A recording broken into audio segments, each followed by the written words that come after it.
Lynn, I mentioned this question to you earlier, and I'm going to ask it because the person who asked it, I think, with the best of intentions.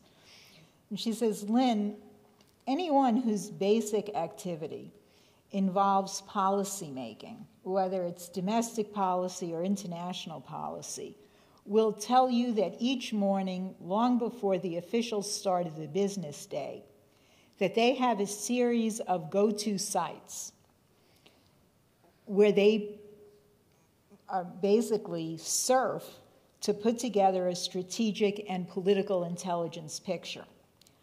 I'm not talking about news. If I want news, I go to CNN. I'm talking about real intelligence that shapes our activity that day. I think you also know that increasingly, the LaRouche PAC site has served as one of the most reliable sources for precisely this kind of activity, even among those who do not agree with what you say and what you stand for. But here's the problem. In the past few weeks, those of us who have been a part of this group have all been either directly involved or have witnessed critical developments on this front of strategic political intelligence. The president's outrageous behavior during the budget drama, his actions after the budget was resolved, the issuance of the Levin-Coburn report, which lends new credence to the Angelides report that some of us worked so hard on, recent events in Russia, the IMF meetings, Standard & Poor's seeming warfare against the United States. I mention all of this because outside of ongoing daily reports on issues regarding the threat of galactic upheaval in the wake of the Japanese earthquake and tsunami, there is nothing about any of these on the website, at least not on a daily basis, although you do address it in your writings. Frankly, it's pointed out to some of us just how much we've come to rely on the site for that level of intelligent discussion. But it has also left us floundering a bit. I cannot believe that you would abandon us at this critical moment, especially when we are at such a point in our mutual ongoing work. I can see that I may be missing something, but I did want to call this directly to your attention in the hope that you would comment on it and alleviate my feelings of abandonment. No, thank you for the question, because I have an answer for it. It's not a prepared answer. It's an obvious answer if you know me and know what we're doing. The major problem has been we've had a reduction in the activity, the production output of the website because of a financial problem coming into the website. And therefore, the financial problems and their relative issues have lessened this. Now, the root of the problem is sociological. We have two elements of composition of our organization. One is the LPAC organization, which generally has younger people who move more rapidly and more easily with less creaking and groaning than the others. And we have an older generation. The older generation is a generation which belongs to those in their 60s and above, generally, but over in the 50s, whatnot. And they are more scared. Why are they scared? And people don't understand this. I do. You have to have my catbird seat, in a sense, and you know what this is about. You have to realize that with the death of Franklin Roosevelt and the subsequent behavior of that bastard Truman, that a wave of terror was directed against people, including the returning veterans from World War II. And this reign of terror produced what is called the baby boomer generation as the children of these terrified adults, returning adults. This had many expressions in the process. There was because the people who had the better jobs under the security wraps launched by Truman and company, the people who had the better jobs were corrupted, in large. There were exceptions to that. But most of them had the better jobs because they were corrupted. And they told the little kiddies in the beginning, don't talk to that little child. Don't be seen talking to that child. Don't go here. Don't read this newspaper. Don't do that. You had what was called McCarthyism. It wasn't McCarthyism. It was Trumanism. People like to blame it on McCarthy. McCarthy was a damn fool and a faker. Truman was the bastard, a British bastard. So therefore, the children who were raised by the people who came back from the war, that is the children especially of those whose families sort of made it because they passed the FBI security checks and therefore had better jobs, a little more pay, better communities, more likely to be listed as this and that. They ran the place. And it was rubbed into the other people. And often the other people who had much more talent, much more skill, better qualifications than these fakers of that generation. They took it on the chin. This was not bad enough. So we had the result of that in the baby boomer generation as such. That is, now you go back into the 1960s, especially the late 1960s. The death of Kennedy, the assassination of Kennedy, and the fact of the cover-up of the assassination of Kennedy, which everybody smelled,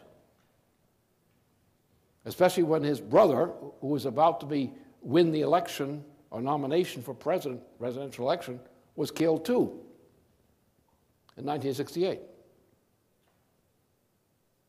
And you had the baby boomer generation of that period who were all in the best universities, you know what I mean? The best universities, which also is another way of saying the worst, the most nasty, the most evil, because they have more capability of spreading evil. Right? So therefore, you had a demoralization, which was a combination of the assassination of Kennedy, which nobody believed in. Nobody with any brains believed in. It was an assassination, not by some lone assassin. He's not a banker. But assassination by a team of 3 people coming from Spain, part of the anti-de Gaulle operation, coming through the Mexican border, firing their rifles at the president, slipping across the border before anybody knew what the news was. And then they got their Vietnam War, which the president had been blocking.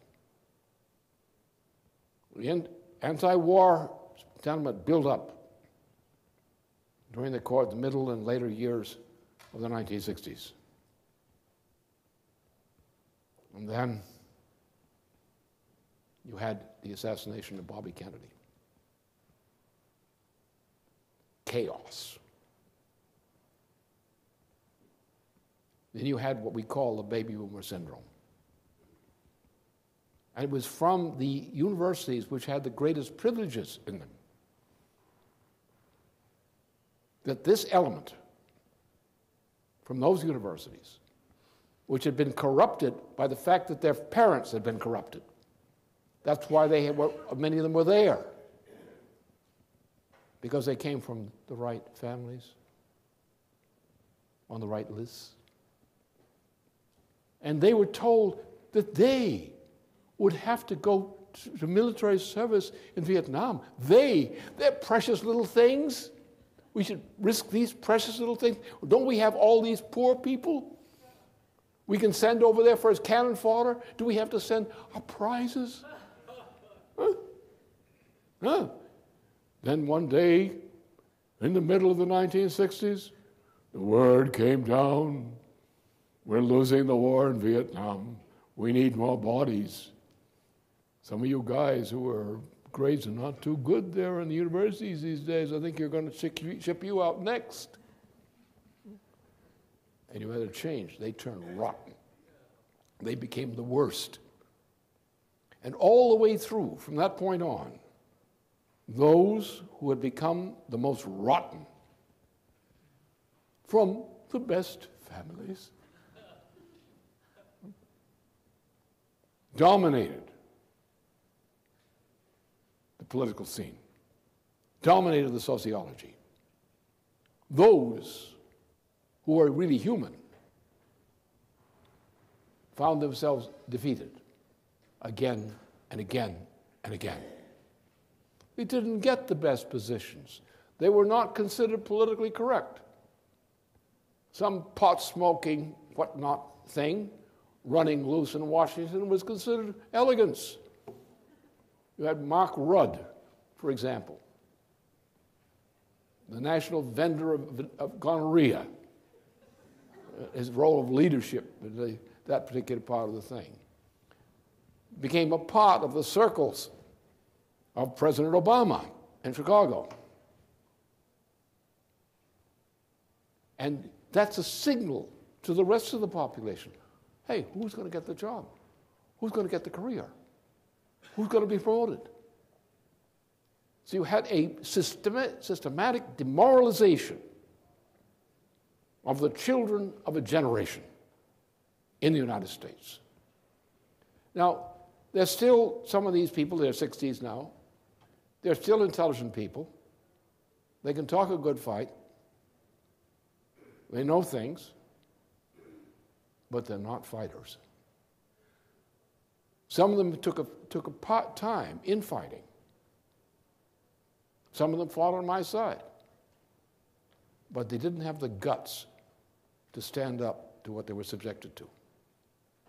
And they turned rotten. Not because they were rotten, but because they were frightened. And they gave in. They were not warriors. And that's the root of this problem. You have a generation, in the 50s on into the 60s, 70s, who don't fight.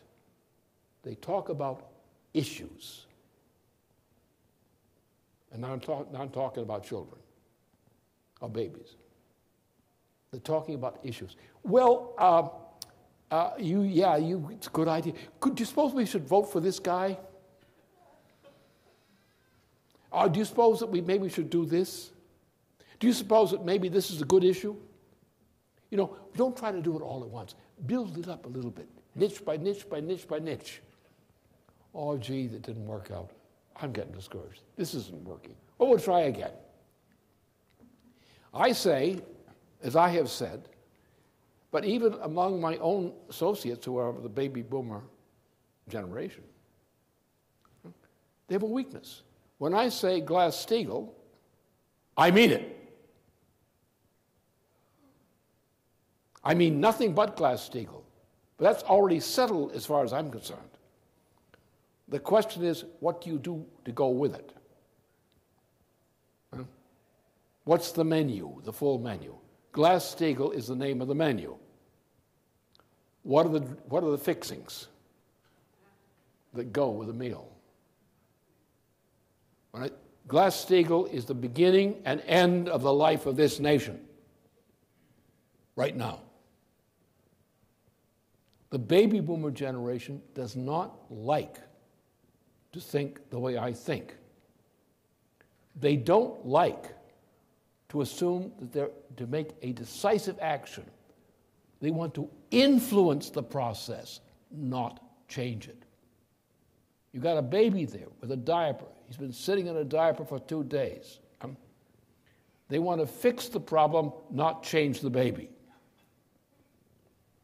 And that's the baby boomer problem. So therefore, many of my associates who do some of the fundraising particularly will not like to go into the area that is required.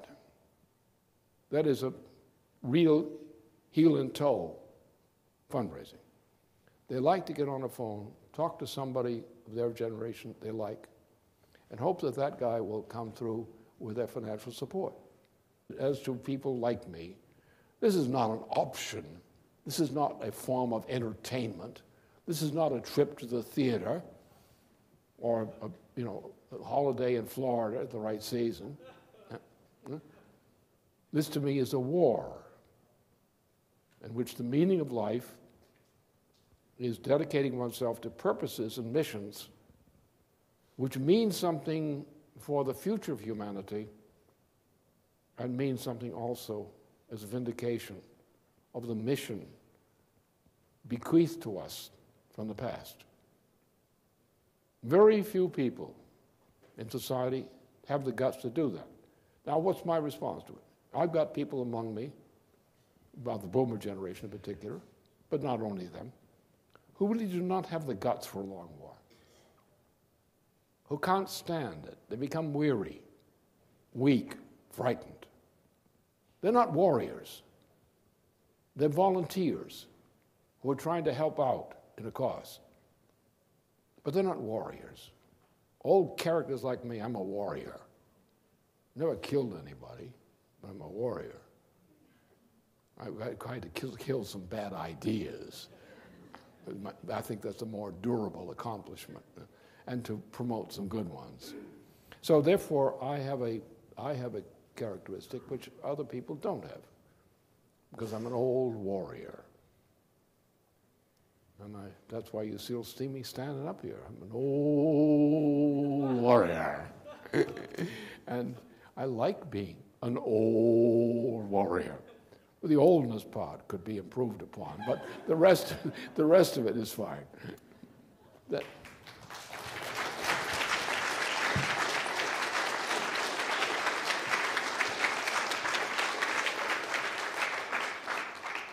So there's a good message in the answer to that question. If you don't like long wars and you'd rather fight a short war, this is your moment. Pass Glass-Steagall. Get rid of Obama and give us money. Do those three things, do them now, do them enthusiastically, and it'll be a short war, and one which will win.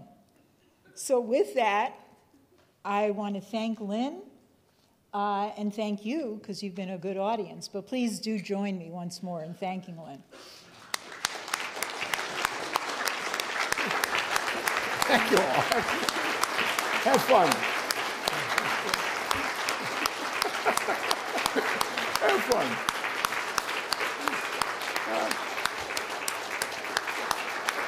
Good time? Have a good time. And defeat the enemy. Yes.